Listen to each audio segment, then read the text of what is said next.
नमस्कार दोस्तों, स्वागत है आपका अपने YouTube चैनल लक्ष्य विद जय में। और शुरू करते हैं आज का प्रैक्टिस सेट। Question number 1। गुप्त शासकों ने सर्वप्रथम सोने के सिक्के जारी किए, जबकि सर्वाधिक शुद्ध सोने के सिक्के किसने जारी किए? ऑप्शन ए है कुषाण शासकों ने, शुक शासकों ने, हूण शासकों ने, इनमें से कोई नहीं। क्वेश्चन नंबर 1 का सही ऑप्शन हो जाएगा ऑप्शन नंबर 1 कुषाण शासकों ने। नंबर 2,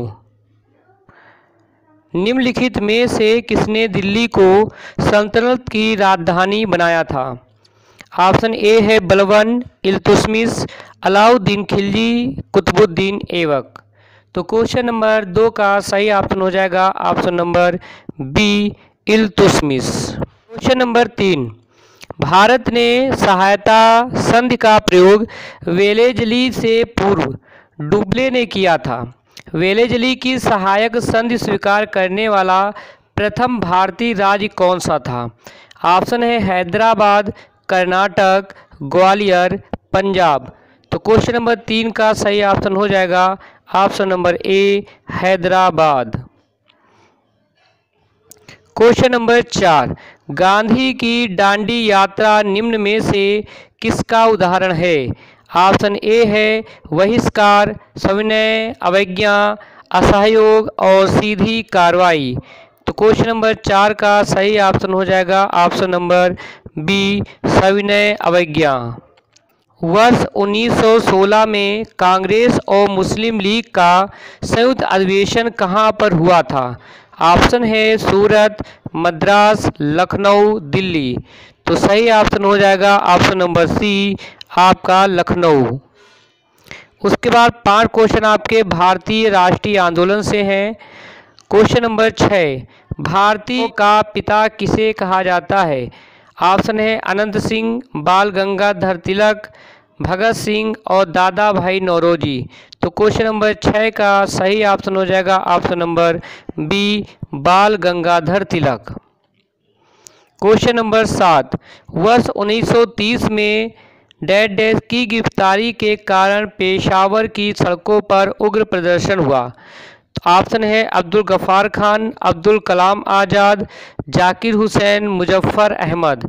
तो क्वेश्चन नंबर 7 का सही ऑप्शन हो जाएगा option number A Abdul Gaffar Khan की गिरफ्तारी के कारण पेशावर की सड़कों पर उग्र प्रदर्शन हुआ।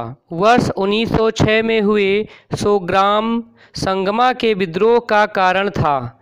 गुजरात में पाटीदार किसानों पर अंग्रेजों द्वारा थोपे गए भारी लगान के खिलाफ विद्रोह। बी ऑप्शन है असम में आदिवासी समूहों द्वारा किया गया औपनिवेशिक वन कानूनों का विरोध। सी है नील के बागान मालिकों के विरुद्ध चंपारण में किसानों ने विद्रोह किया। ऑप्शन डी है अंग्रेजों द्वारा निर्धारित व्यापार की असमान शर्तों के विरुद्ध बंगाल में मुस्लिम व्यापारियों का उठ खड़ा होना। तो क्वेश्चन नंबर 8 का सही ऑप्शन है ऑप्शन नंबर बी असम के आदिवासी समूहों द्वारा किया गया औपनिवेशिक वन कानूनों का विरोध। क्वेश्चन नंबर 9, काकोरी षड्यंत्र केस किस वर्ष हुआ था? 1920, 1925, 1930 और 1935। तो क्वेश्चन नंबर 9 का सही ऑप्शन हो जाएगा ऑप्शन नंबर बी 1925 में। अब काकोरी षड्यंत्र केस का नाम बदलकर कर दिया गया है Kakori train action. Question number 10, वर्ष 1917 में महात्मा गांधी ने डैश डैश के खेड़ा जिले के किसानों की मदद के लिए सत्याग्रह का आयोजन किया। बिहार, कर्नाटक, गुजरात या पश्चिम बंगाल के। तो क्वेश्चन नंबर 10 का सही ऑप्शन हो जाएगा option number C Gujarat. Mahatma Gandhi ने गुजरात के खेड़ा जिले में किसानों की मदद के लिए सत्याग्रह का आयोजन किया था।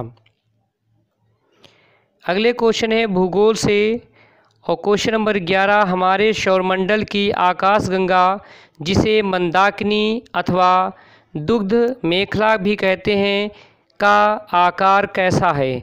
गोलाकार है, सर्पिलाकार है, वर्गाकार है, अनियमित है। क्वेश्चन नंबर 11 का सही ऑप्शन हो जाएगा ऑप्शन नंबर बी, सर्पिलाकार। क्वेश्चन नंबर 12, निम्नलिखित में से कौन सुमेलित नहीं है? ए है ब्राज़ील धारा दक्षिण अटलांटिक महासागर, कनारी धारा उत्तरी प्रशांत महासागर, गल्फ स्ट्रीम उत्तरी अटलांटिक महासागर, या अगुलहास हिंद महासागर। तो क्वेश्चन नंबर 12 का सही ऑप्शन हो जाएगा ऑप्शन नंबर बी, किनारी धारा डैश उत्तरी प्रशांत महासागर, ये सुमेलित नहीं है। धारा उत्तरी अटलांटिक महासागर की धारा है, यह स्पेन के पास से दक्षिण की ओर प्रभावित होती है और पुर्तगाल व अफ्रीका के सहारे बहती हुई कनारी द्वीप के समीप होती है। यह धारा अंत में उत्तरी भूमध्य रेखीय जलधारा में मिल जाती है। क्वेश्चन नंबर 13, निम्नलिखित में से कौन सा राज्य बंगाल के साथ सीमा नहीं साझा करता है? मेघालय, मणिपुर, असम या त्रिपुरा। क्वेश्चन नंबर 13 का सही ऑप्शन हो जाएगा option number B, Manipur Bangladesh के साथ अपनी सीमा साझा नहीं करता है, जबकि मेघालय, त्रिपुरा, असम, मिजोरम और पश्चिम बंगाल बांग्लादेश के साथ सीमा बनाते हैं, जिसमें सबसे लंबी सीमा पश्चिम बंगाल की लगती है। क्वेश्चन नंबर 14, हिमालयी पर्वत श्रृंखला किसका उदाहरण है? अवशिष्ट पर्वत का, ब्लैक पर्वत का, वलिन पर्वत का, ज्वालामुखी पर्वत का। क्वेश्चन नंबर 14 का सही ऑप्शन हो जाएगा ऑप्शन नंबर सी, वलिन पर्वत का। हिमालयी पर्वत श्रृंखला वलिन पर्वत या मोड़दार पर्वत का उदाहरण है। अल्पस जो यूरोप में है, यूराल जो एशिया और यूरोप में है, और एंडीज जो दक्षिणी अमेरिका में स्थित है, वलिन पर्वत के उदाहरण हैं। क्वेश्चन नंबर 15, अंतर्राष्ट्रीय तिथिरेखा क्या है? 90 अंश पूर्वी देशांतर है, 180 देशांतर है, 0 देशांतर है, या इनमें से कोई नहीं। तो क्वेश्चन नंबर 15 का सही ऑप्शन हो जाएगा 180 देशांतर। पृथ्वी पर खींची गई 180 अंश देशांतर वाली जो काल्पनिक रेखा है वो अंतर्राष्ट्रीय तिथिरेखा कहलाती हैं, और यह रेखा प्रशांत महासागर से होकर गुजरती हैं। आगे के क्वेश्चन अर्थव्यवस्था से क्वेश्चन है। क्वेश्चन नंबर 16, जैसे जैसे अर्थव्यवस्था का विकास होता है वैसे वैसे जीडीपी में तृतीय क्षेत्र का अंश डैश घटता है फिर बढ़ता है, या बढ़ता है, या स्थिर रहता है। तो क्वेश्चन नंबर 16 का सही आंसर होगा कि जैसे जैसे अर्थव्यवस्था का विकास होता है वैसे वैसे जीडीपी में जो तृतीय आपका क्षेत्र है उसका अंश जो है वो बढ़ता है। ऑप्शन नंबर सी आपका सही हो जाएगा। क्वेश्चन नंबर 17, कीमत स्वीकार फर्म की औसत संप्राप्ति बाजार कीमत डैश डैश होती है। ऑप्शन है से आधी, के बराबर, से दोगुनी, से कम। क्वेश्चन नंबर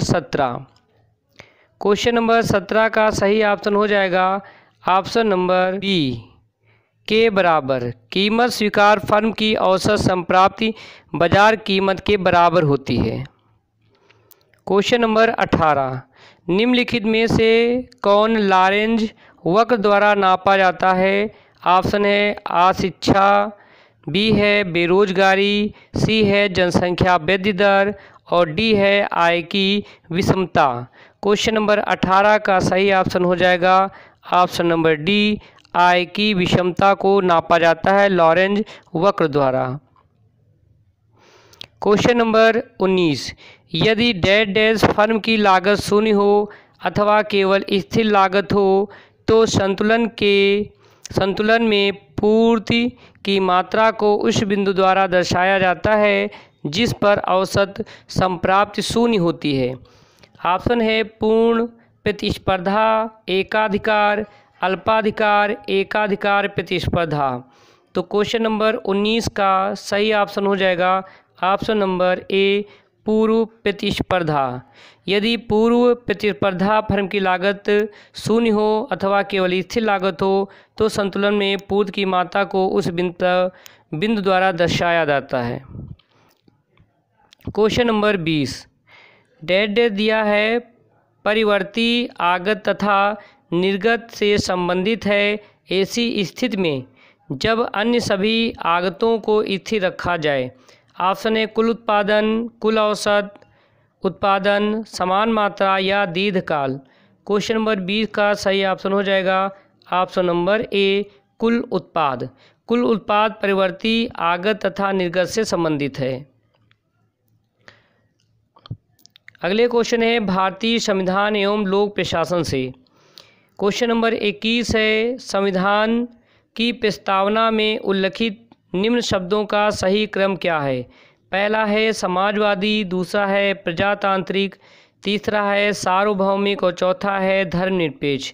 इनके क्रम को लगाना है कि कौन सा क्रम पहले आया कौन सा बाद में। तो सही आंसर हो जाएगा ऑप्शन नंबर ए। सबसे पहले सार्वभौमिक शब्द आया, फिर समाजवादी आया, फिर धर्मनिरपेक्ष आया और फिर प्रजातांत्रिक आया। क्वेश्चन नंबर 22 भारतीय संविधान की समवर्ती सूची की अवधारणा किस देश के संविधान से ली गई है। ऑप्शन है कनाडा से, ऑस्ट्रेलिया से, यूएसए से, जापान से। तो इसका सही आंसर हो जाएगा ऑप्शन नंबर 22 का बी, ऑस्ट्रेलिया से लिया गया है। क्वेश्चन नंबर 23 संविधान के किस अनुच्छेद के अंतर्गत कोई भी व्यक्ति मूलभूत अधिकारों के हनन का मामला सीधे सर्वोच्च न्यायालय में उठा सकता है। ऑप्शन है अनुच्छेद 28, अनुच्छेद 29, अनुच्छेद 31 और अनुच्छेद 32। तो क्वेश्चन नंबर 23 का सही ऑप्शन हो जाएगा ऑप्शन नंबर डी, अनुच्छेद 32 के अनुसार कोई भी व्यक्ति मूलभूत अधिकारों के हनन का मामला सीधे सर्वोच्च न्यायालय में उठा सकता है। क्वेश्चन नंबर 24 भारत के संविधान में संघीय शब्द का प्रयोग कहाँ पर हुआ है। ऑप्शन है प्रस्तावना, बी है भाग 3, सी है अनुच्छेद 368 और डी है संविधान में कहीं नहीं। तो क्वेश्चन नंबर 24 का सही ऑप्शन हो जाएगा ऑप्शन नंबर डी, संविधान में कहीं नहीं संघीय शब्द का प्रयोग हुआ है। क्वेश्चन नंबर 25 भाषाई आधार पर राज्यों का पुनर्गठन कब किया गया। 1958 में, 1956 में, 1950 में, 1948 में।